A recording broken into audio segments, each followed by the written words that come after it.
Hello everyone, আসসালামু আলাইকুম। স্বাগতম সবাইকে আজকের আমার এই পিএইচপির হাতেখড়ি টিউটোরিয়ালে। আমি আপনাদের সাথে আছি রুহিন। আজকে আমাদের এই হাতেখড়ি টিউটোরিয়ালের চতুর্থ ক্লাস। আজকে আমরা মূলত আলোচনা করব ভেরিয়েবল কি এবং ভেরিয়েবল লেখার কিছু নিয়ম। প্রিভিয়াস লেসনে মূলত আমরা আলোচনা করেছিলাম কিভাবে পিএইচপি তৈরি হলো, অর্থাৎ এই পিএইচপি যে প্রোগ্রামিং ল্যাঙ্গুয়েজটি তৈরি হলো এটার আসলে পিছনের কারণটা কী ছিল বা রাসমস লার্ডো কেন এটা তৈরি করলো, এটা নিয়ে আমরা ছোট একটু আলোচনা করার চেষ্টা করেছি। হোপফুলি আপনারা ভিডিওটা দেখে নিয়েছেন, যদি না দেখে থাকেন তাহলে ওটা অবশ্যই দেখে নেবেন। ওকে, আমরা লেসনে ব্যাক করি।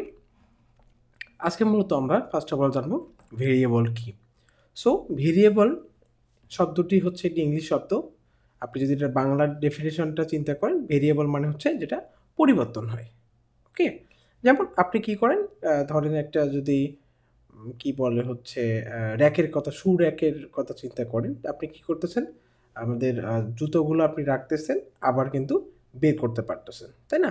ওয়ান কাইন্ড অফ এই শু বা এই যে আমরা যে র্যাকটা ইউজ করতেছি এটা কিন্তু ওয়ান কাইন্ড অফ কন্টেইনার, মানে শুগুলো আমরা রাখতেছি আবার সেখান থেকে আমরা নিতে পারতেছি, মানে সে ধারণ করে রাখতে পারতেছে তার মধ্যে।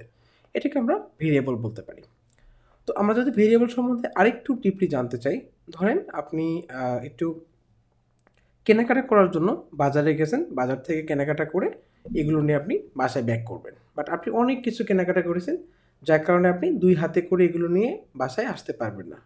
তো এখানে আপনাকে কী করতে হবে, হয় একটা শপিং ব্যাগ বা এই টাইপের কিছু নিয়ে এর ভিতরে আপনাকে এগুলো রাখতে হবে, দেন কিন্তু আপনি নিয়ে আসতে পারবেন। এখানে এই শপিং ব্যাগটাও one kind of variable. Okay, তো আমরা যখন প্রোগ্রামিং করি বা প্রোগ্রামিং নিয়ে কাজ করি, তো যখন আমরা ডাটা স্টোর করি বা ডাটা সেভ করার জন্য কোনো কাজ করি, ডাটা সংরক্ষণের জন্য, তখন আমাদের কী করতে হয়, এই যে ভেরিয়েবলটাকে ডিফাইন করতে হয়। কোথায় ডিফাইন করতে হয়? মেমোরির নির্দিষ্ট, ডিফাইন না, ভেরিয়েবলটা আসলে তৈরি করতে হয় কোথায় তৈরি করতে হয়? মেমোরির একটা নির্দিষ্ট স্পেসে। হ্যাঁ, ওই স্পেসে ভেরিয়েবলটা তৈরি করে আমরা ওই স্পেসে ভ্যালু রাখি।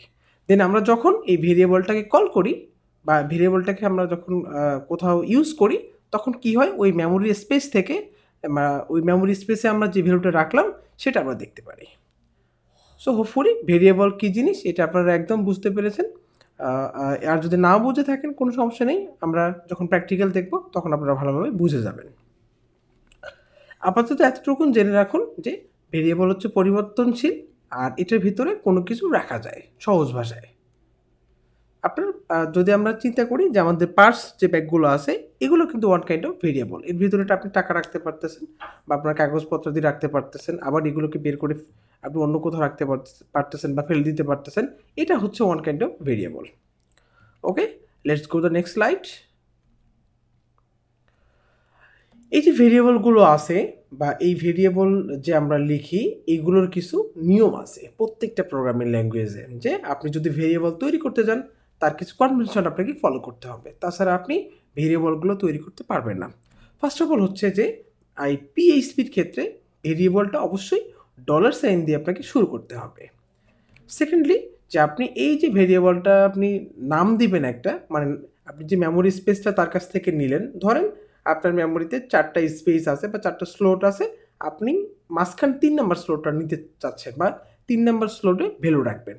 এখন এই 3 নাম্বার স্লটে যে আপনি ভ্যালু রাখলেন, পরে আপনি ভ্যালুটা ওখান থেকে রিট্রিভ করবেন, এটা কীভাবে করবেন? অবশ্যই কোনো না কোনো একটা নাম দিতে হবে, তাহলে কী হবে, ওই নামের এগেইনস্টে আপনার মেমোরি স্পেসটা অ্যালোকেট থাকবে। দেন আপনি যখন কল করবেন, তা কাকে কল করবেন? আপনি কিন্তু আর ওই যে মেমোরি স্পেসটাকে কল করবেন না, আপনি জাস্ট নামটাকে কল করবেন, তাই না? সো আমরা যখন ভেরিয়েবল তৈরি করব ডলার সাইনের পর তার একটা সামঞ্জস্যপূর্ণ নাম লিখতে হবে আমাদেরকে।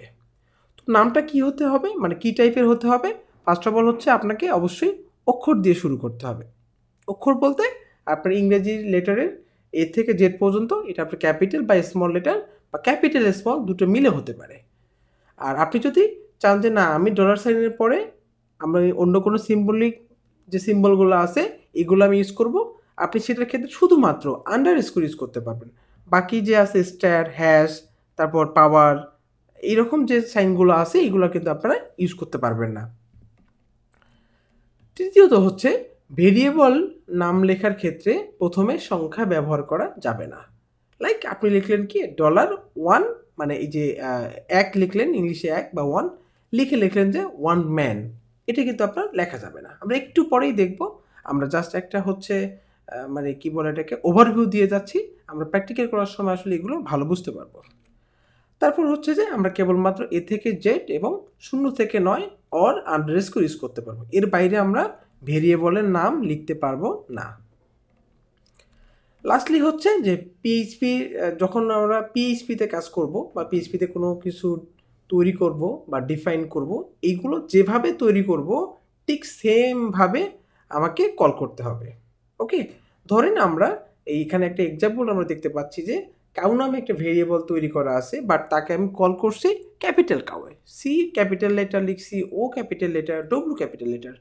তাহলে কি হবে, এই আমার যে পিএইচপির কম্পাইলার সে আমাকে এরর থ্রো করবে যে এই নামে আসলে কোনো কিছু তৈরি করা নাই। তো এটাকে মূলত বলে কেস সেন্সিটিভ, অর্থাৎ যেরকম করে আপনি যেটা তৈরি করছেন ঠিক সেরকমভাবেই ওটাকে কল করতে হবে। তো চলুন আমরা মোটামুটি তো থিওরি জেনে গেলাম, এবার একটু প্র্যাকটিক্যালি দেখা যাক বিষয়গুলো। ওকে, আমি এখানে একটা ফোল্ডার তৈরি করে নিই, পার্ট 02।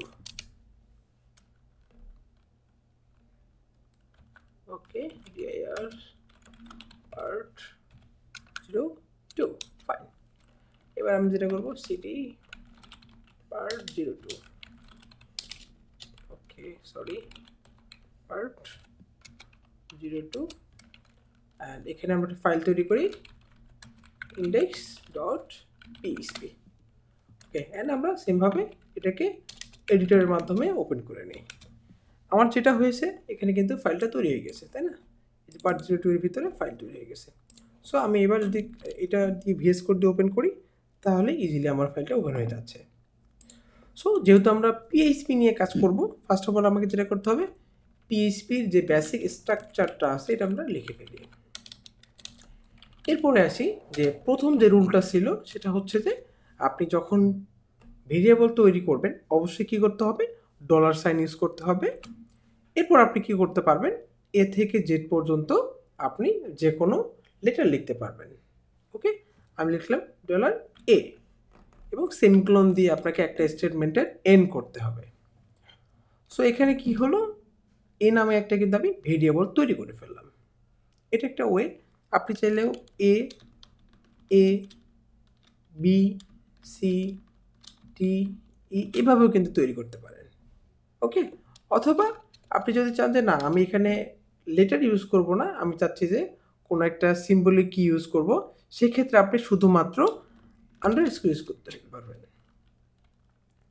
ওকে, এখানে কিন্তু সিম্বলিক কি এর ভিতরে শুধুমাত্র আন্ডারস্কোর ইউজ করা যাবে, লাইক ম্যান, আন্ডারস্কোর ম্যান। ওকে, এখন যদি আপনি চান যে না আমি আসলে এখানে আন্ডারস্কোর ইউজ করব না, আমি এখানে ইউজ করব 1, তাহলে কিন্তু আপনি এরর পাবেন। এই যে দেখেন এরর আসতেছে। সো এটা আপনারা মাথায় রাখবেন, ঠিক আছে? ফাইন। এবার আমরা যেটা করব, আমরা নর্মালি যে কনভেনশন আছে এটা ফলো করে আমরা ম্যান নামে একটা ভেরিয়েবল তৈরি করলাম। ম্যান না, আমরা ফ্রুটস তৈরি করি, fruits, fruits is good for health. এটা আসলে কি, এগুলো কীভাবে কাজ করতেছে এটা আমাদের এখন জানার কোনো প্রয়োজন নেই। আমরা জাস্ট আজকে জানবো যে ভেরিয়েবল কী জিনিস এবং কিভাবে কাজ করতে হয়। ওকে, তো আমরা মূলত এখানে যেটা করলাম একটা ভেরিয়েবল তৈরি করলাম ফ্রুটস নামে এবং এটার ভিতরে একটা স্ট্রিং ভ্যালু অ্যাসাইন করলাম। সো স্ট্রিং কী জিনিস, ভ্যালু অ্যাসাইন কী জিনিস, এগুলো আপাতত না জানলেও হবে। তো এটা ছিল মোটামুটি হচ্ছে ভেরিয়েবল তৈরির কনভেনশন, যে আপনাকে অবশ্যই ডলার সাইন ইউজ করতে হবে। এরপর আপনি কি করবেন, যে কোনো এ থেকে জেড পর্যন্ত লেটার ইউজ করতে পারবেন। আর আপনি সর্বোচ্চ এটার সামনে আপনি 1 2 3 এটা ইউজ করতে পারবেন না, বাট এখানে চাইলে আপনি আন্ডারস্কোর ইউজ করতে পারবেন। ঠিক আছে, এটা হচ্ছে একটা ব্যাপার। আর আমরা যদি এই ভ্যালুটাকে আউটপুটে দেখতে চাই তো কিভাবে দেখতে পারি, আমাকে যেটি করতে হবে, আমাকে এর ডিরেক্টরিতে যেতে হবে, লোকাল হোস্ট স্ল্যাশ ফোল্ডারের নাম হচ্ছে পিএইচপি। ওকে, আমি যদি আসি তাহলে okay this site can't be reached, কারণ হচ্ছে আমরা মেবি এখানে জ্যাম্পটাকে রান করে নিই। জ্যাম্প না, অ্যাকচুয়ালি লারাগনটাকে আমরা রান করে দেই। ওকে ফাইন, রান হয়ে গেছে। অ্যান্ড একটা এরর আসতে পারে যেটা মাইসিকিউএলের, ওটা কোনো প্রবলেম না। আমি রিলোড করি। ওকে রিলোড, ফোল্ডার পেয়ে গেছি। এবার আমি পার্ট 2 তে আসি। এখানে কিন্তু আমি কিছুই দেখতে পাচ্ছি না। তো আমরা এখানে যেটা করছি, ওকে এটা না, এই ফাইলটা মূলত এখানে একটা ভেরিয়েবল তৈরি করছি ফ্রুটস নাম, তাই না? এবং ভেরিয়েবল তৈরির যে নিয়মগুলো বা কনভেনশনগুলো আছে এগুলো কিন্তু ফলো করে তৈরি করছি, তাই না? তো আমি যদি এখন এটাতে এর আউটপুটে দেখতে চাই, সেক্ষেত্রে কী করতে হবে? একো ডলার ফ্রুটস যদি আমি দিই, এখন যদি আমি ব্রাউজারে এসে এটাকে রিলোড করি, ওকে রিলোড, আমি দেখতে পাচ্ছি fruits is good for health. আমরা এই লেখাটিকে আউটপুটে দেখতে পেলাম। তার মানে কোনো একটা ভেরিয়েবলকে আপনি কীভাবে আউটপুটে দেখাবেন এটা কিন্তু আমরা জেনে গেলাম। যে একো স্পেস দিব, দিয়ে আমরা জাস্ট ভেরিয়েবলের নামটা দিব। এটা কিন্তু ভেরিয়েবলের নাম, হ্যাঁ, আর এটা হচ্ছে ভেরিয়েবলের ভ্যালু। ওকে, এবার যে বিষয়টা হচ্ছে কেস সেন্সিটিভ। এখানে ধরেন আপনি এফটা ক্যাপিটাল লিখছেন, বাট এখানে প্রিন্ট করার সময় আপনি জাস্ট স্মল লেটার ইউজ করছেন। হ্যাঁ, এখন যদি আমরা এটা রিলোড করি তাহলে কিন্তু আমরা এরর দেখতে পাবো যে আনডিফাইন্ড ভেরিয়েবল ফ্রুটস। সো এটি মূলত হচ্ছে কেস সেন্সিটিভের ব্যাপারটা, যে আপনার যে নামে লেখা আছে এই নামেই তাকে কল করতে হবে। এবার রিলোড করলে হোপফুলি আমার এই ইস্যুটা আর থাকবে না। বুম, আমরা আউটপুটে দেখতে পাচ্ছি। তো মূলত এইটাই ছিল ভেরিয়েবলের একদম বেসিক। আমরা হয়তো পরের টিউটোরিয়ালগুলো বা পরের এক্সাম্পলগুলো যখন লিখব তখন আরও এটা সম্বন্ধে মানে ডিপলি জানতে পারবো। ওকে, আমরা নেক্সট স্লাইডে ফিরে যাই। তো নেক্সট ক্লাসে আমরা মূলত ভেরিয়েবলের স্কোপ এবং ভেরিয়েবল নিয়ে আরও টুকটাক কিছু আলোচনা করব। লাইক হচ্ছে আমরা কীভাবে ভেরিয়েবলগুলোকে কল করব, ক্যামেল কেস কী জিনিস, এগুলো নিয়ে আমরা টুকটাক আলোচনা করব, এবং আমরা প্রোডাকশন লেভেলে আসলে কীভাবে ভেরিয়েবল তৈরি করি। ওকে গাইস, আজকের ভিডিও এই পর্যন্তই। থ্যাংক ইউ সবাইকে।